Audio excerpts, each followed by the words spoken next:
Good evening, everyone, and welcome to the Winter 2022 season of the Virtual Museum Lecture Series presented by the St. Catharines Museum and Welland Canal Center.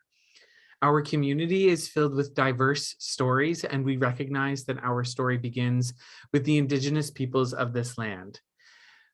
We acknowledge that we are broadcasting this lecture on lands that have been inhabited by Indigenous peoples for millennia, and we would like to honor the centuries of Indigenous peoples who walked on Turtle Island before us. Good evening, everyone. My name is Adrian Petrie, Visitor Services Coordinator here at the museum. Welcome back to the series, and a special welcome to any audience members out there who are new to the series. Thank you for joining us.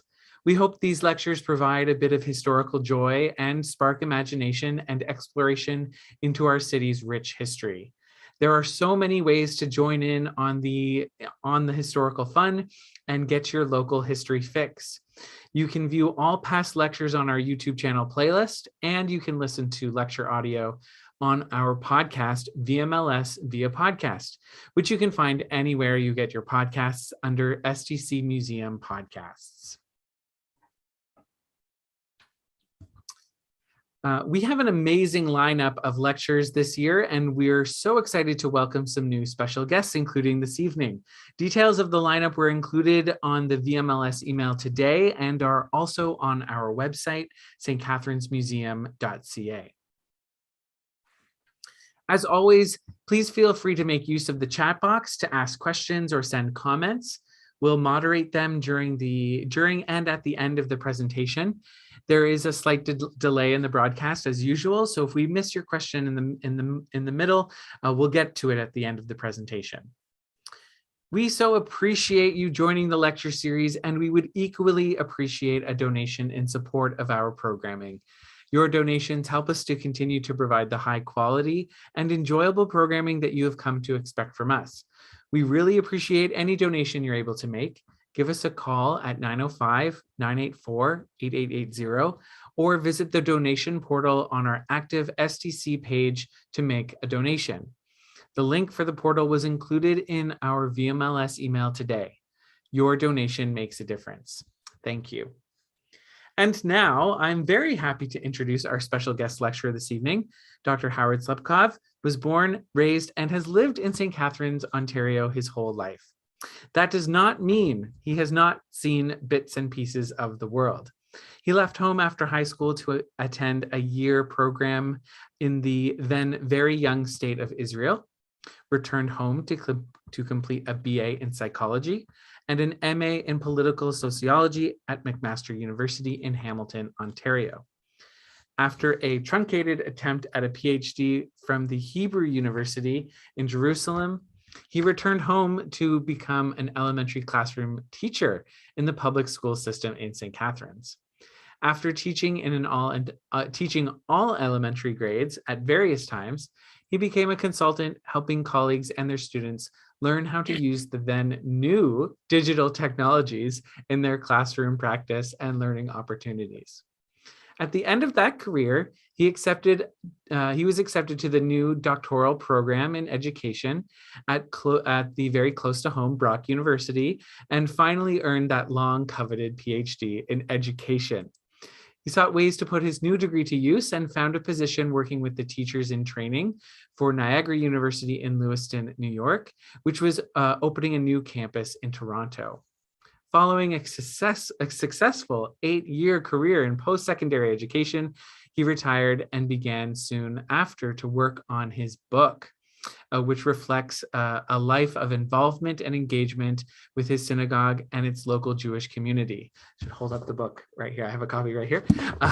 His book has sold very well, if to a limited audience. And of course, he'll be glad to talk to you afterwards about how you can acquire your own copy.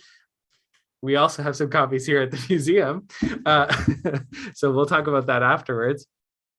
Howard is married to Marlene, and together they raised a son, Noah, and daughter, Rebecca, who are both married now and have children of their own.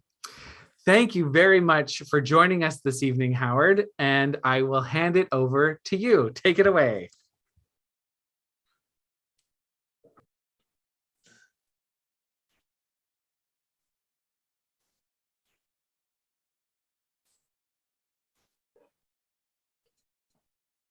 Thank you very much, Adrian. First of all, a technical point, just to make sure you can hear me just fine. You hearing me okay? Yes, Adrian? we are. Yep, we are hearing you just fine. Okay, that's great. Okay, thank you very much. So I want to thank Adrian and the staff at the St. Catharines Museum for inviting me to make this presentation this evening on the history of the Jewish community in St. Catharines. I've had a long association with the museum, and believe it or not too many years ago, we had an exhibition that was in several of the showcases as you walked into the museum about the history and the involvement of the Jewish community and our synagogue, B'nai Israel, in St. Catharines. So I'm really, really pleased to be able to share a little bit of my knowledge about the Jewish community and how we actually ended up here. So to begin with, I need to point out that I am going to give you a bit of a history lecture at the beginning, because in order to understand how we got here, you have to understand what it meant for the Jewish people to come to a community and to establish a synagogue. And on the screen in front of you, you see our synagogue, which is at the corner of Church and Calvin Street. And I'll explain to you how it ended up there shortly. So bear with me as I take you on a little bit of a deep dive 2,500 years ago. So for those of you that don't know, the Jewish people began their history with a man called Abraham, who you see on the screen in front of you, and who came to the realization that despite what he had been brought up to believe, there was one true God. There was one deity who had power over all the other gods because the other gods didn't exist. And he rebelled against the beliefs of his society and his family, and he smashed all the gods in the community where he was raised, which was in the depths of Mesopotamia between the Tigris and the Euphrates River. Abraham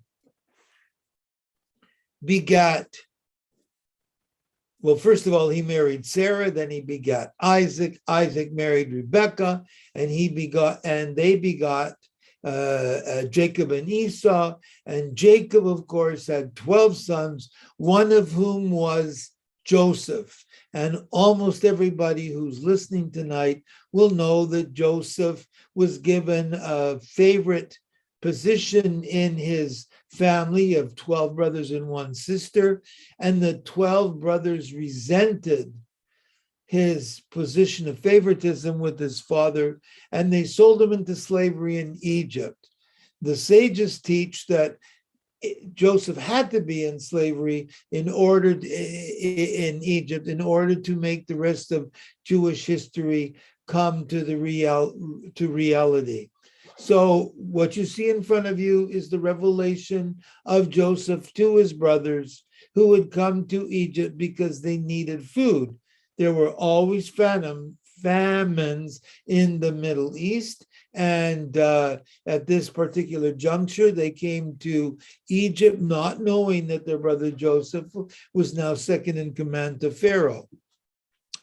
They all found what they needed, and Joseph encouraged his brothers to bring their father and to settle in the land of Goshen in Egypt.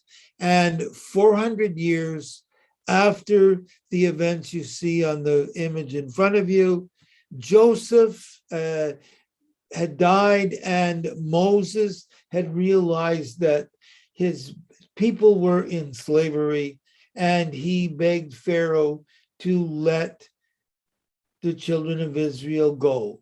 And of course, most of you know that what you're looking at is the parting of the Red Sea. So up until this point, the Bible has been the story of a Jewish family. Grandfather, son, grandson. But when Moses escorted the children of Israel across the Sea of Reeds to freedom, the Jewish people became a nation. We were given the Ten Commandments on Mount Sinai, and the Ten Commandments became the foundation of what evolved into the Jewish religion. Because before, the belief in God only meant certain things, and after Moses, that meant the children of Israel, now the nation of Israel, had accepted the covenant to be a light unto the other nations, to pursue justice, and to treat each other with respect, and the world with respect, and everything about their life was to be approaching holiness. So all of our story till now has been written in the 5 books of Moses, which is the Torah, which you see in front of you. We read through the Torah, the entire 5 books of Moses, every year from beginning to end. We read the story of creation all the way through to the death of Moses, before Joshua led the children of Israel into the Holy Land, which they had been promised by Hashem, God, Adonai, Yahweh, however you want to think of him. As soon as we had been given the 10 Commandments on Mount Sinai, God told Moses and the children of Israel that they were to bring their riches and create a mishkan, a tabernacle in which they would house the stones on which the 10 Commandments were written, and in which the Spirit of God would reside among the children of Israel. In the 5 books of Moses, we read about the positions of all the tribes around the outside of the temple, because the temple was supposed to be the home of Hashem, Adonai, Yahweh, in the lives of the Jewish people.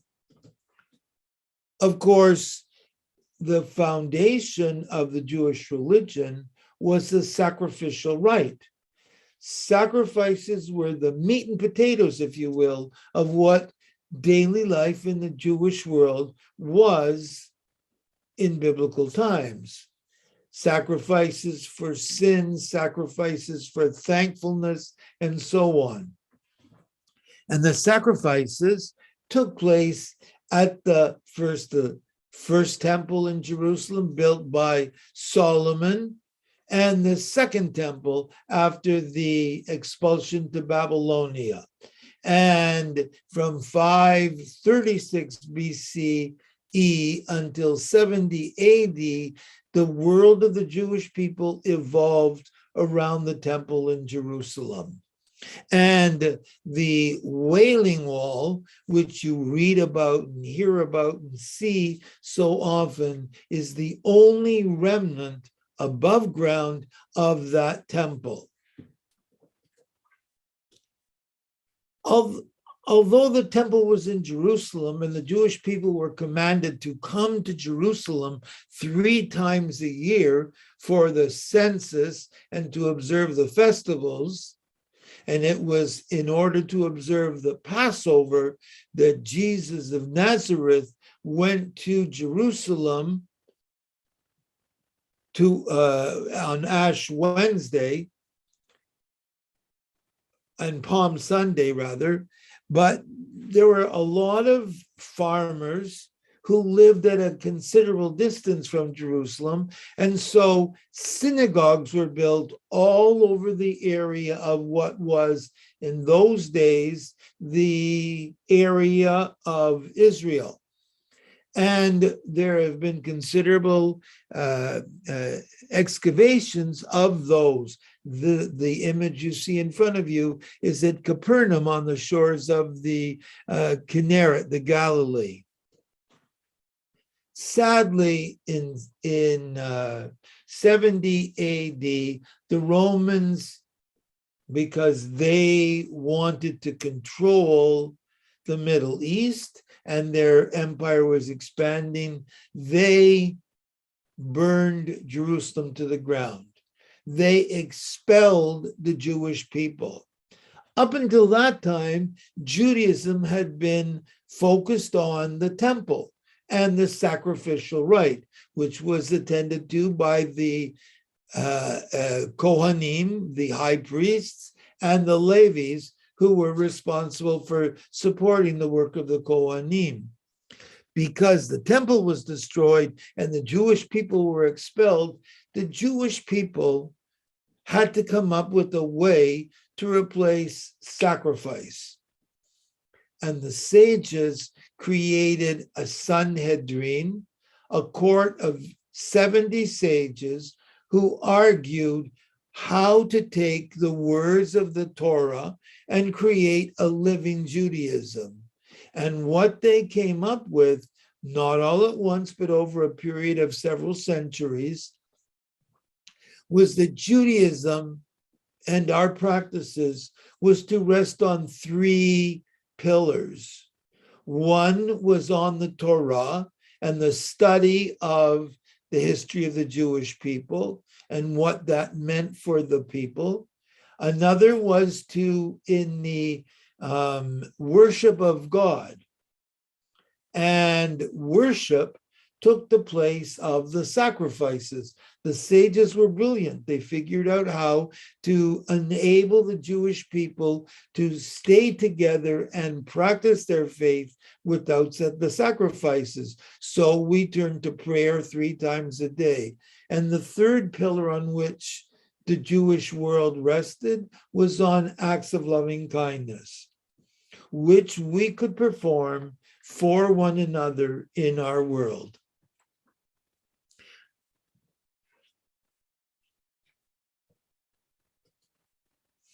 So after the expulsion from Jerusalem and the destruction of the Second Temple, the Jewish people wandered all over what was then considered the known world.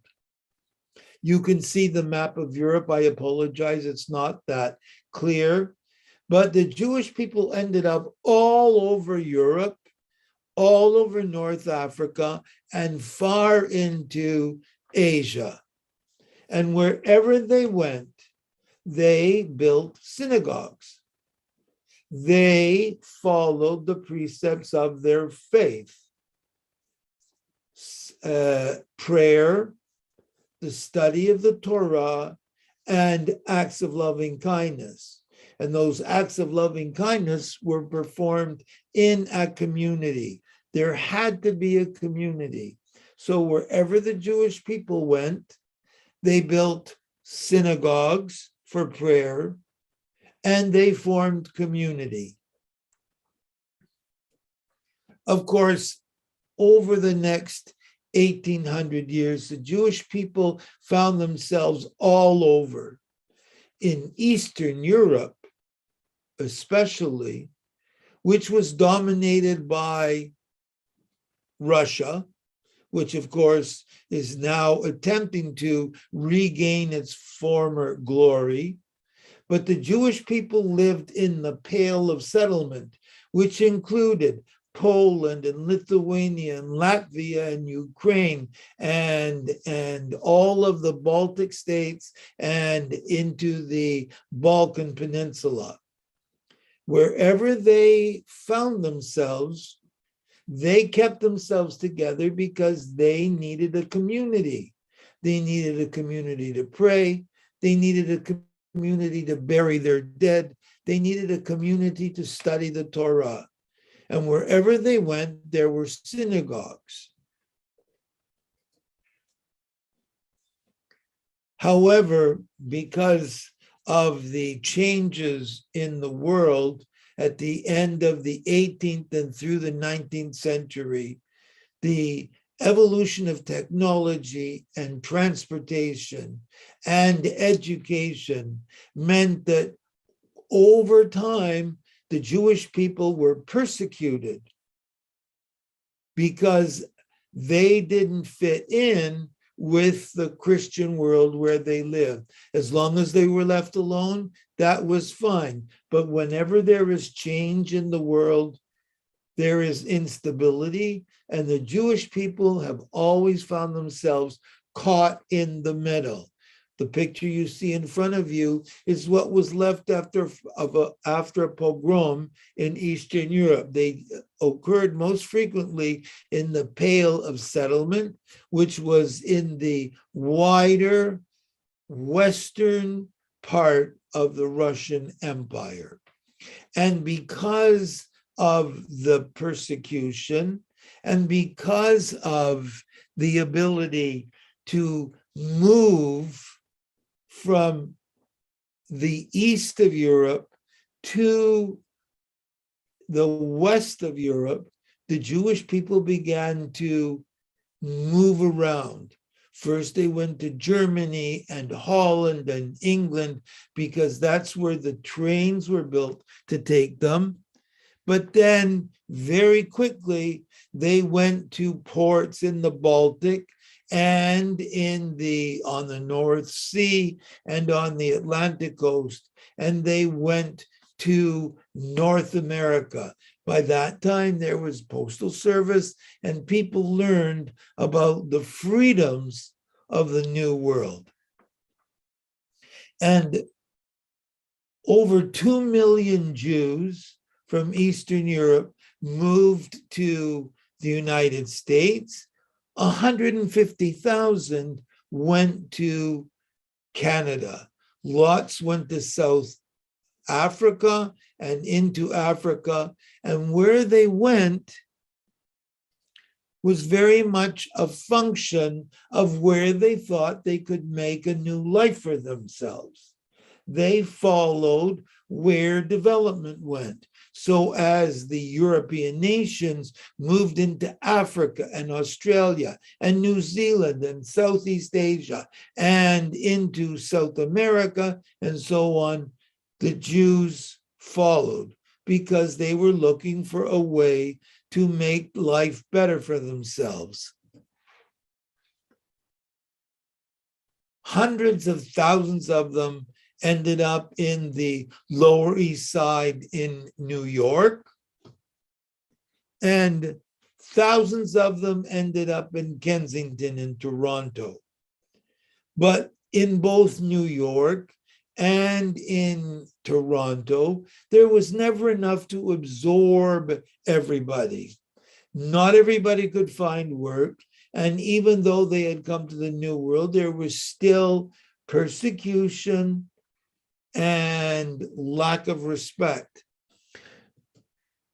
A book by the name of Roads Taken, written by Hassia R. Diner, documents how the wandering peddlers helped the Jewish people find their way across North America. The peddlers went from one city to another, and wherever they found themselves good living, an ability to support themselves, they started a community. And once again, wherever they found themselves, they created a synagogue and a Jewish community, because in order to live according to the precepts of our faith, they needed 10 men to pray certain prayers. They needed to be able to bury their dead. They needed kosher meat, because even into the 20th century, the new immigrants who came from Europe were observing the customs of our faith. that kept them together as a people over the centuries. Remember, now we're talking about 2,500 years. So the Jews in Toronto, who ended up in Toronto, actually began in Montreal or in Halifax, or like my grandfather, in places like Philadelphia. And they went wherever they had family. My grandfather came to Toronto because he had an uncle and an aunt who moved from Philadelphia to Toronto in pursuit of a living. My grandmother in St. Catharines ended up here in Toronto because her father had ended up in Toronto and started a business. And so they were in Toronto, but then my grandfather decided, because it still wasn't easy to make a living, he decided he would move to St. Catharines. Now, why did the Jews in Toronto and Buffalo, how did they end up in St. Catharines? Why did they choose St. Catharines? At the turn of the century, St. Catharines was a booming community.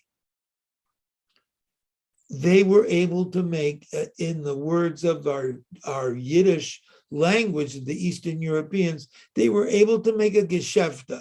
They were able to make a business, support themselves and support their families. There was the Shikluna shipbuilding. There was the Welland Ship Canal. And at the turn of the century, into the 20th century, St. Catharines was the home of the first automobile that was built in Canada. Of course, the United States and Detroit and other places had their own centers, but Canada had the Rio, and the Rio was built in St. Catharines. And because it was a very fertile farming area, it was a market community. So there was the beginning of the chance for a good living and to support family. And the first peddlers that came to St. Catharines, this is more or less what they found. That's St. Catharines looking down towards what is now where the Performing Arts Center is, and on the left-hand side, at one time was Eaton's, and on the other corner was the Woolworth Building, and so on. And slowly but surely, between the end of the 19th century and the beginning of the First World War, more and more Jews came to St. Catharines. They were peddlers first, but they found places to live. That's Queenston Street. They found places to live, and they found the ability to make a living. One of the first to stay here was Richard Nadell. He was, in Yiddish, he was Rachmiel Nadell. He came to Hamilton, and then from Hamilton, he came to St. Catharines. One of his daughters married Morris Morris, who was another itinerant peddler who went into the scrap business, and started a family in St. Catharines. Rachmiel Nadell was the impetus behind the beginning of the organized Jewish community. We need 10 people in order to read the Torah, and in order to say certain prayers, and in order to pray 3 times a day and say those prayers, you need a community. That's how it's defined in our tradition. So Rachmiel Nadell had a son who was 12, and he didn't want to have to go to Hamilton for his son to be trained for his bar mitzvah, which is the confirmation, if you will, of a boy when he's 13. So he decided there needed to be an organization, an organized Jewish community in St. Catharines. So he and a group of other At that time, families living along the St. Paul Street area into Queenston Street, they formed Congregation B'nai Israel. They didn't call it Congregation B'nai Israel at first. They called it B'nai Israel. There was no congregation. It was just B'nai Israel in 1902, just in time for Rachmiel Nadell's son's bar mitzvah. In 1902, the Jewish community that was here went looking for somebody who could lead services for our high holy days, Rosh Hashanah and Yom Kippur, and somebody who could teach others to lead services. They happened to know that somebody, and again, it would have been somebody who knew somebody who knew somebody who contacted Jacob Cooperman, who was married to someone from Boston, a second wife, and he was in Buffalo and he was looking for work. And someone invited him to come to St. Catharines in 1902 or 1904 to lead services. He came here, he brought his family of 5 children, his second wife, who he had 2 more children with, including, for those of you who are historians, Bernie Cooperman, B.I. Cooperman, who was the impetus behind the St. Catharines Public Library downtown. That was his project at the end of his working life. But Jacob Cooperman came and settled, and he helped to create the Jewish community. Along came another important immigrant to St. Catharines, who came to St. Catharines because his wife was the daughter of another, by now prominent merchant in St. Catharines. That's Ralph Jacob Hoffman. And when he came to St. Catharines, he was a young man with a wife, and he raised 5 children. But he was a go-getter. He was the impetus behind what was to become the synagogue for St. Catharines. So before the synagogue took off, the Jewish community met in homes of people who were Jewish living in St. Catharines, the Zalavinskys, the Morrises, the Hoffmans, the Coopermans. That's where they met to pray. But the community was growing and nobody had a home big enough.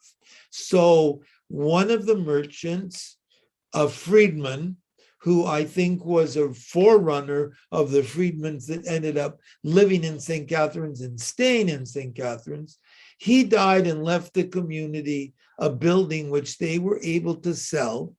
And they bought, I'm going to go forward one more, and then I'll come back. He bought a house, a piece of property on the corner of Church and Calvin Street. The only problem was that in order to buy the house that was going to be the synagogue, Jacob Cooperman had to get a non-Jewish friend who bought the land because nobody would sell to the Jewish community. Jacob Cooperman by this time was a fairly prominent businessman with many contacts. He asked a friend to buy the land for them, and they bought the land at the corner of Church and Calvin Street. Now I need to try to be able to go back. By this time, the 3 that I've talked about was joined by Abe Abraham Newman. For those of you that have a little bit of background in St. Catharines, Abraham Newman was the founder of Newman Steel. His son Benny, his grandson Mark, and so on. Abe Newman, to give you an idea of how some people came to St. Catharines, Abe Newman had an uncle and aunt living in St. Catharines by this time. He was in Europe, And he had decided he was going to be a cattle baron in Texas. He managed to make his way to North America, to Toronto, and on his way to Texas, he stopped in St. Catharines to visit his aunt and uncle.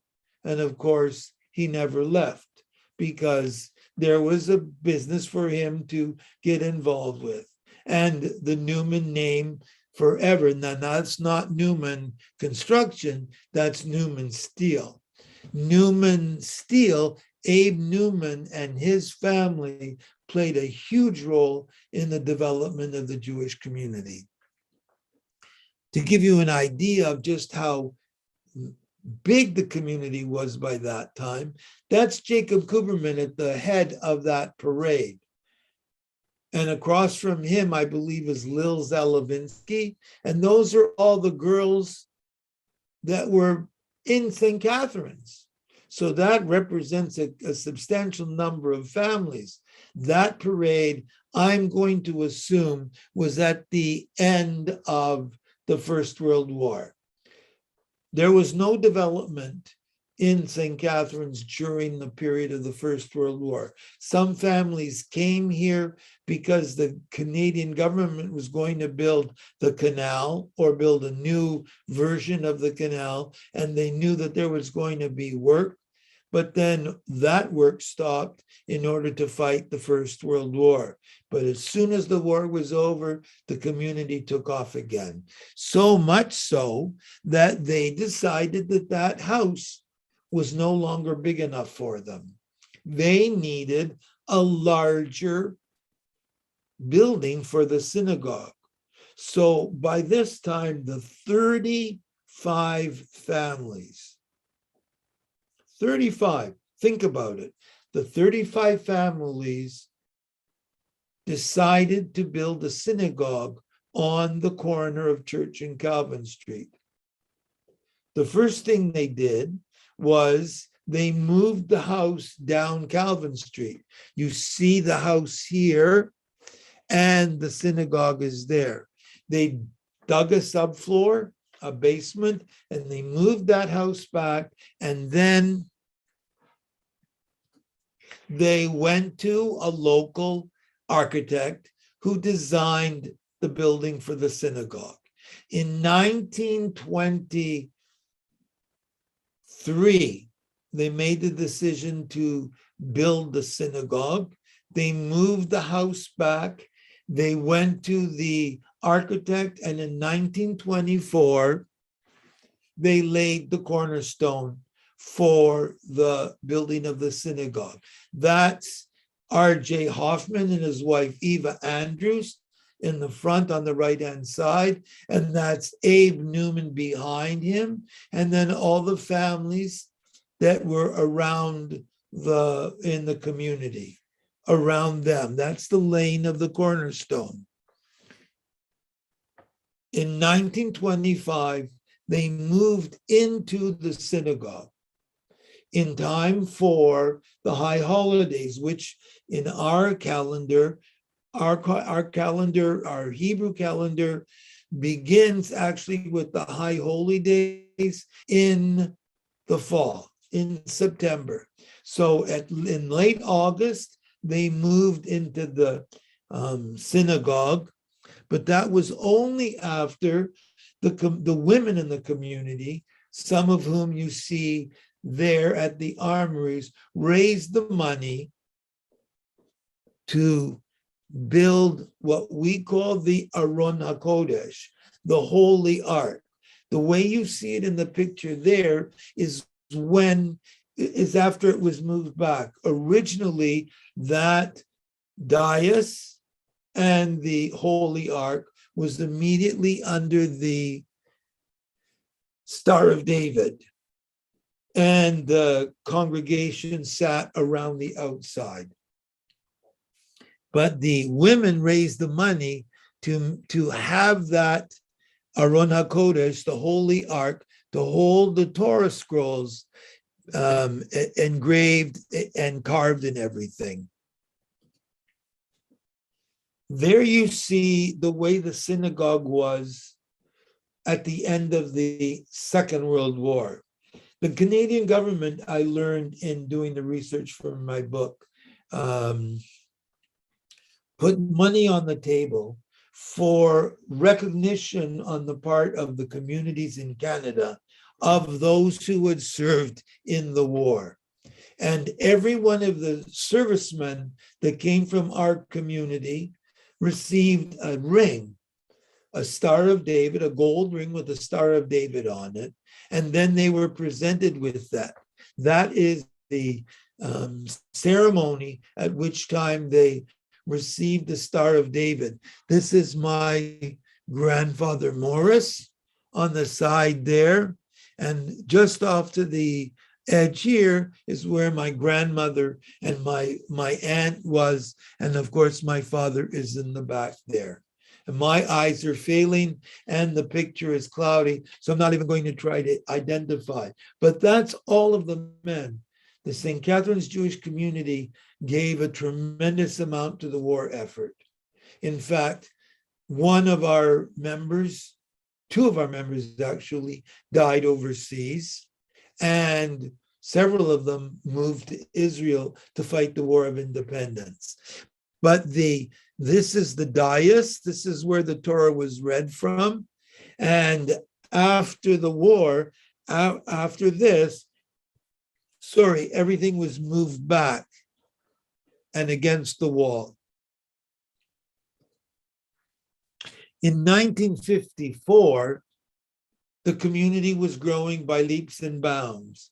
After the war years, the Canadian government, the economy took off. And there were all kinds of new jobs, the car industry, the chemicals industry, the steel industry. And there were so many new families moving into St. Catharines. And in all the communities in North America, not just in St. Catharines, from one community to the next, they were building Jewish community centers. Not just a place to worship and to entertain, but a place where their children could be educated and where there could be activities to keep the community together. This Jewish Community Center was opened in 1954. You see the date there, September 28th or something. It's fuzzy. It was a great building. We called it the center from the day it opened. Our Hebrew school was there. And before that, our Hebrew school was in the old synagogue for years. After the synagogue was built in 1925 and opened, the old synagogue became where the rabbi lived and where the classes were held. But this became the Newman Memorial Building because the Newman family, the Abe Newman family, gave the steel for the erection of the structure in the name of Benny Newman's mother and father, who had died as the building was going up. So it became known as the Newman Memorial Building. Today, we just refer to it as the Jewish Community Center. And that brings me to the end of my presentation, because my goal and what I was charged with was to explain to you how the Jewish community came to be in St. Catharines. It came to be here because our faith, represented here by the synagogue, has its roots in the past and its future in the shoots that came from the synagogue. We say in every service, we sing Midor Ledor, from generation to generation. For 2,500 years, the synagogue and our faith has kept us together and kept us highly identified against all of the things that the world brought to our fore. And so my book, I call it A Future in Doubt because the world is changing far faster than we are able to adapt. And the question is whether or not we will have a Jewish community in the future, because our kids don't want to live in a small town. Our kids like the big cities. And without kids to support it, we can't continue as we have. But I'm here to say we're going to work awfully hard to make sure that happens. And so thank you very much for listening to me. I hope it's not been too boring. And I hope I've explained how it came to be that 33 families created a synagogue that at its highest capacity can hold 330 people. They sure had a vision for the future. And with that, I thank you, and I turn the floor over to Adrian. Thank you very much, Howard. That was a wonderful explanation of that vision. And there's a few questions that I want to get to, but first I just want to encourage everyone to, if they can, put their questions in the chat box for Howard, and we'll get to those in just a minute. Thank you very much again, Howard, for your presentation this evening. While we wait for any further questions or comments, I have a few things to go over as per usual, as everyone knows. If you enjoyed tonight's presentation, please consider making a donation to the museum so that we can continue to provide the high quality programming you expect from us. We really appreciate any donation you're able to make. Give us a call at 905-984-8880. Or visit the donation portal on the active SDC page to make a donation. The link for the portal was included in our VMLS email today. Your donation makes a difference. Thank you. We would also like to remind everyone to please hit that subscribe button as well on the YouTube page, as well as follow us on all of our other channels. There's a million platforms we have: WordPress, YouTube, all the social media things, including some podcast channels as well. So if you enjoy our content, please share it in your networks to help more of our community join in the historical adventures. Next time on the Virtual Museum Lecture Series, we are excited to welcome back public programmer Sarah Nixon to the lecture series with a talk titled Return to Civvy Street, Post-War St. Catharines. Some more recent history coming your way very soon. I should note too, that is going to be on March 29th. We are taking a break for March break, so there will not be a lecture on March 15th. The next lecture is on March 29th. So we'll see you in almost a month. And now we'll take your, oh yes, the Virtual Museum Lecture Series, of course, is produced by the St. Catharines Museum and Welland Canal Center and the City of St. Catharines. And now we'll take your questions. Kathleen actually has a question, which led me to have a couple of questions. And also I have some questions about the book as well we should talk about very quickly. What do you want to talk about first, Howard? Do you want to talk about your book first and where you can get it? Well, I appreciate the fact you've given me an opportunity to push my book. Yeah. I've been very lucky. I published the book at in the middle of the pandemic, and of course there were lots of opportunities that were lost because nobody was going out. But the bookshop, the gift shop in the museum has a collection has a few of my books, and I have promised to honor delivery of anybody that wants a book in St. Catharines. I have gone out into the peninsula and delivered books. You can get in touch with me through howard@slepkov.ca, and I'll be very glad. I have more copies still to push. Also, I should note that Howard was very generous to sign copies for the ones that we have on sale in the gift shop. I'm sure he'll sign a copy for you, but just a quick push for both of us to get the book out there. And I should mention, it's a fantastic historical resource that goes into a great amount of detail. And I hope you're proud of the work that you did in the compilation of all this incredible research, depths of research. It's hundreds of pages, and there's some really great stories highlighting specific members. As you mentioned, you were trying to identify or successfully identifying people throughout your images, successfully and talking about all these wonderful individuals that are a part of the Jewish community.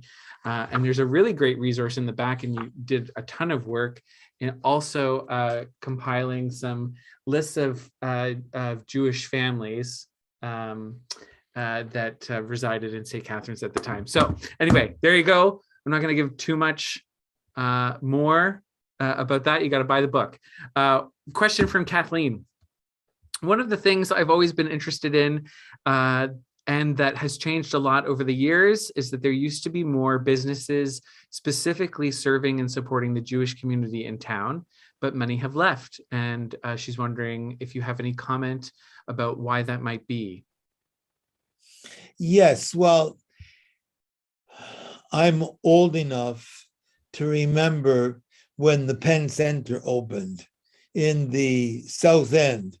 And of course, when the shopping center opened in the south of St. Catharines, the merchants on St. Paul Street were very upset because it meant that, and they saw how the shopping centers were changing the commercial landscape in North America to a tremendous extent.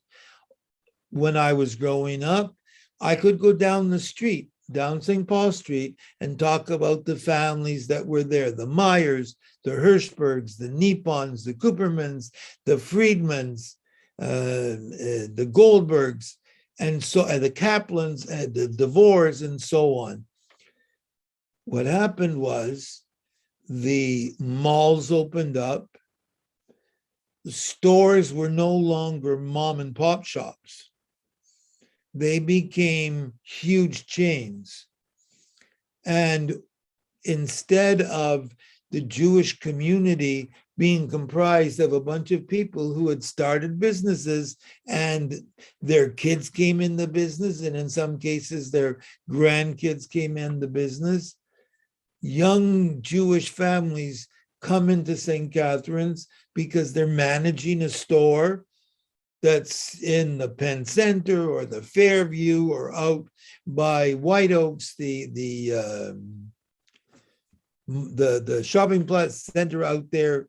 And so we don't get to meet them because they're passing through. It's a completely different retail environment. And as sad as it is, because it means that these people come for a couple of years, or they don't even move to St. Catharines. When my grandfather came to St. Catharines in 1923, he came to live. He raised a family. His son joined him in the business. His son raised a family, including me, and contributed to the community. Now people move in and they move out. They move on to someplace else. It's sadly, it's the way of the world. The history that you're describing is very, that is the history of the city. The departure of retail from downtown St. Catharines after the war, where the shopping malls took over. Absolutely, suburbanization changed how people used the city and traveled throughout the city. Also took populations that would have been perhaps lived closer to their communities, like physically closer to their communities, because of the lack of faster transportation. There was streetcar and everything like that, but people lived closer to where they worked and worshiped and bought their groceries and that kind of thing. So the automobile changed a bunch of things as well. And that's a really great segue, Howard, to Sarah's lecture at the end of the month. I'm sure she'll be talking about suburban development and the death or the slow death of downtown. So we'll definitely have to I'll definitely get her to connect with you about some of those businesses that she can maybe include in her talk. I wanted to point out, Adrian, that what's happened to the communities in Canada, the small communities, believe it or not, there were over 25 small communities just in Ontario where there were Jews listed as members of in the census. Almost all of them are gone, but it's not just in Canada. It's the United States. It's all over Southern Africa, all of the countries of Southern Africa, throughout Indonesia and into Southeast Asia. The Jewish people have evolved the same as everybody else. My grandfather came to the New World as a young man looking for a way to find a new life for himself. He found it. He created a new life, and now his children and grandchildren are creating a new life for themselves. But the life that they create is not retail. It's professional. It's a service. It's banking. And it might look completely different from the life that your grandfather set up in Oh, 1923. Yeah. huge difference. That's the same for my family history as well. And just doing some family history over the winter break, found out some there's always my family doesn't talk about things, so there's lots of little secrets, and I found out some more secrets. And every family has its secrets. Yeah, that's right. And it's just one of those things, like, oh wow, my existence is completely different and probably completely removed from even 2 generations ago of what they went through just in a daily life experience. Example, when I was a teenager, my father wasn't happy being a retail merchant. Right. And he told me, I know this is shocking, but he told me, the day you tell me you want me to come into that business, it's the day I'm going to. There was no way I was going to come into that business. No way. My grandfather was the exact opposite, but that's how it's my story is the same story. You can read books about people growing up in small towns in the north and the south of the United States. Exactly the same. Well, that was it for questions, but there was a couple of comments. So interesting. Thank you very much, Howard. And then also another of our regulars says, best overview of Jewish history, not boring. So that is quite the compliment. So not to worry there, Howard. Those of you who find the history interesting, of course, remember that we have copies of Howard's book on sale here at the gift shop at the museum. And that is it for this evening. Thank you again very much, Howard. And thank you everybody as well for tuning in tonight. And we'll see you in like 4 weeks, I guess, for the next lecture on March 29th. Thank you again, Howard. Thank you very much, Adrian. And thank you everybody for tuning in and listening. Good night, everybody. Good night.